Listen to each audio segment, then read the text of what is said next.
आज हम हिंदी विषय में आधुनिक काव्य, कहानी, कथा, व्यावहारिक हिंदी पुस्तक से व्याकरण भाग, शब्द युग्म यह देखेंगे।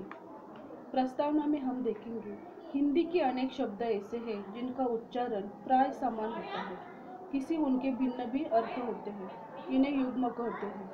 हिंदी में कुछ शब्द ऐसे हैं जिनका प्रयोग गद्य की अपेक्षा पद्य में अधिक होता है, इसे युग्म शब्द या सम्मोच्चारित प्रयास भिन्न भिन्नार्थ शब्द कहते हैं। हिंदी भाषा की एक खास विशेषता है मात्रा, वर्ण और उच्चारण प्रधान भाषा। इसमें शब्दों की मात्राओं अथवा वर्गों में परिवर्तन करने के लिए अर्थ काफी अंतर से आ जाता है।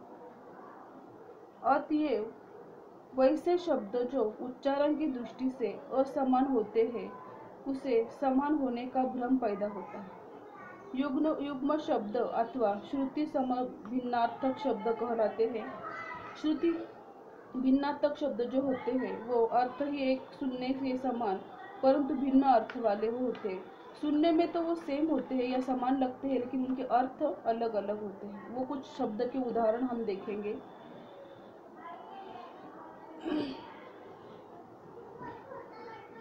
शब्द युग्म के उदाहरण: अन्न, अन्य। उत्तर: हमारा घर हमेशा अन्न धान्य से पूरा होता है। अन्य व्यक्तियों का अंदर जाना मना है। मतलब शब्द तो एक है लेकिन दोनों के अर्थ तो अलग अलग है। इस तरह से उन्होंने बहुत सारे उदाहरण आपको सामने स्क्रीन पे दिए हैं। इस तरह के यहाँ पे आते हैं, जैसे कि अली, अली, कुल, कुल, कुल यानी वंश, कुल यानी किनारा, अली यानी भ्रमण, अली यानी सखी। इसके उदाहरण भी उन्होंने सामने दिए हैं। 4. अनल, अनिल, अनल यानी आग, अनिल यानी वायु, हवा, एक व्यक्तिवाचक नाम। किला, किला, किला यानी गढ़, किला यानी खुंटा। छत्र, छात्र, छत्र यानी छाता, छात्र यानी विद्यार्थी। चीर, चीर, चीर यानी पुराना, चीर यानी वस्त्र। भुवन, भवन, भुवन यानी संसार, भवन यानी मकान या घर। हरि, हरि, हरि यानी विष्णु, हरि यानी हरे रंग की छीन ली। लक्ष्य, लक्ष्य, लक्ष्य यानी उद्देश्य, लक्ष्य यानी लाख। दिन, दीन, दीन यानी दिवस, दीन यानी गरीब। आदि, आदि, आदि यानी इत्यादि, आदि यानी आदर या लत। इतर, इत्र, इतर यानी भीतर या भिन्न, और इत्र का मतलब होता है सुगंधित द्रव्य, जिसे हम परफ्यूम या सुगंध देने वाला एक अत्तर भी कह सकते हैं। कृति, कृति, कृति यानी रचना, कृति यानी कुशल या निपुण। गृह, ग्रह, गृह यानी घर, ग्रह यानी चंद्र आदि सौर मंडल के सदस्य। इस तरह के उन्होंने शब्द युग्म के कुछ उदाहरण दिए हैं। तीसरा है संक्षेपण। तीसरा पाठ व्याकरण का है संक्षेपण। प्रस्तावना: संक्षेपण से तात्पर्य है किसी की अनुच्छेद, परिच्छेद, विस्तृत टिप्पणी या प्रतिवेदन आदि को संक्षेपित कर देना। संक्षेपण को अंग्रेजी में प्रेसी कहा जाता है और बोलचाल में भाषा में समरी प्रचलित है। किसी विस्तार से लिखे गए मामले अथवा प्रतिवेदन आदि को संक्षेपण में लिखकर प्रस्तुत कर लेना संक्षेपण कहलाता है। सार लेखन में मूल विषय, वस्तु या कथ्य संबंधित मुख्य विचारों या तथ्यों को ही प्राथमिकता एवं महत्व दिया जाता है और मूल्य, विचार, तथ्य और भावों को ही रखा जाता है। संक्षेपण अर्थात एक कला है और अध्ययन, अनुशीलन से उसे प्राप्त किया जाता है। कार्यालयीन कामकाज ही नहीं अपितु दैनंदिन जीवन में भी संक्षेपण कला अत्यधिक आवश्यक होती है। संक्षेपण को मानसिक प्रशिक्षण भी कहा जाता है, जिससे लेखन में स्पष्टता, सरलता तथा प्रभावशालीता पैदा होती है। मंत्रालय, सरकारी विभागों तथा सरकार के अधीन अश्विन प्रतिष्ठानों आदि में संक्षेपण का प्रयोग यथास्थिति समयानुसार किया जाता है। आगे तुमको ऐसी स्थिति में संबंधित अधिसंस्य अधिकारी मामले या प्रतिवेदन अथवा अभ्यावेदन आदि का संक्षेपण टिप्पणी द्वारा लिखे जाते हैं। नीचे कुछ लघुत्तरी प्रश्न दिए हैं। संक्षेपण के लाभ लिखिए। इस तरह के प्रश्न तुमको परीक्षा में आते हैं। संक्षेपण के लाभ उन्होंने आगे 6 दिए हैं। संक्षेपण से विचारों की एकाग्रता एवं गूढ़ता का विकास होता है। संक्षेपण से शब्द मितव्ययता एक दृढ़ विकास होता है। संक्षेपण से शब्द मितव्ययता आदि की क्षमता बढ़ती है। संक्षेपण ने मानसिक चिंतन मनन तथा विचारों से स्पष्टता आती है। संक्षेपण से विश्लेषण शक्ति का विकास होकर अभिव्यक्ति प्रतिभाशाली तथा घनीभूत बनाती है। संक्षेपण से मानसिक श्रम आदि की बचत होती है। संक्षेपण लेखन से ग्रहण शक्ति तथा अभिव्यक्ति शांति का विकास होता है। आगे है प्रश्न दूसरा, संक्षेपण की प्रक्रिया स्पष्ट कीजिए। संक्षेपण एक ऐसी कला है। संक्षेपण को सुचारू रूप से तैयार करने से उसे आदर्श बनाने के लिए महत्वपूर्ण बातों की ओर ध्यान देना चाहिए। संक्षेपण करते समय सर्वप्रथम मूल अनुच्छेद या विषयानुसार 2-3 बार ध्यानपूर्वक पढ़ लेना चाहिए। मूल अनुच्छेद के पढ़ने के बाद महत्वपूर्ण तथ्य तथा विचारों के रेखांकित भी करना जरूरी होता है। इसके बावजूद मूल में व्यक्त किए गए विचारों तथ्यों तथा भावों को क्रमबद्ध कर लेना चाहिए। मूल अनुच्छेद का 1/3 से संक्षेपण करना चाहिए। इसके संक्षेप को अपनी ओर से कोई भी तर्क वितर्क करने तथा किसी अतिरिक्त अंग को जोड़ने की अनुमति का छूट नहीं होनी चाहिए। संक्षेपण को अंतिम रूप में देने वाले के लिए पूर्ण उसका अपने कच्चा रूप तैयार करना जरूरी होता है। संक्षेपण करते समय मूल अनुच्छेद में वर्णित या लिखित कहावतें, मुहावरे, वाक्प्रचार, अलंकार को हटा देना चाहिए। अंततः इतना ही कहेंगे कि संक्षेपण तैयार करने के बाद उसके लिए सुयोग्य शीर्षक का चयन होना अत्यावश्यक है। संक्षेपण का शीर्षक अत्यंत सार्थक, संक्षिप्त, आकर्षक तथा विषय वस्तु से सुसंगत होना चाहिए। इसके दीर्घोत्तरी प्रश्न हम देखेंगे तो उसमें बताया गया है कि पहला है संक्षेपण के गुण। संक्षेपणों के गुण में